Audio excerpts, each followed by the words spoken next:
4 రోజుల నుండి శ్రీలంక దగ్గర కేంద్రీకృతమై శ్రీలంకను ముంచుతున్న దిత్వా తుఫాన్. 4 రోజుల నుండి శ్రీలంక దగ్గర నిలకడగా కేంద్రీకృతమై ఉన్న దిత్వా తుఫాన్ 56 మందిని జననష్టంతో అతలాకుతలమై ఎక్కడ పట్టిన నీటితో భయంకరంగా మారిన శ్రీలంక రేపు 29వ తేదీ శ్రీలంకను వదిలి ఎల్లుండి ఆదివారం 30వ తేదీ ఉదయం లేదా మధ్యాహ్నం పశ్చిమ వాయువ్య దిశగా కదలి నాగపట్నం వైపు ప్రయాణించి నాగపట్నం పాండిచేరి మధ్యన తీరం దాటే అవకాశం.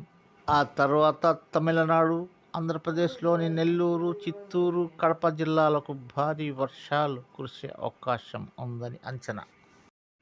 చూశారా, 25వ తేదీ నుంచి ఈరోజు వరకు కూడా శ్రీలంక దగ్గరనే రేపు శ్రీలంకను వదిలేస్తుంది. శ్రీలంకను వదిలిన తర్వాత ఎల్లుండి ఉదయం నాగపట్నం పాండిచేరి మధ్యన తీరం దాటే అవకాశం ఉందని అంచనా. ప్లీజ్ సబ్స్క్రైబ్ చేసుకొని ఒక లైక్ కొట్టి బెల్ ఐకాన్ నొక్కండి.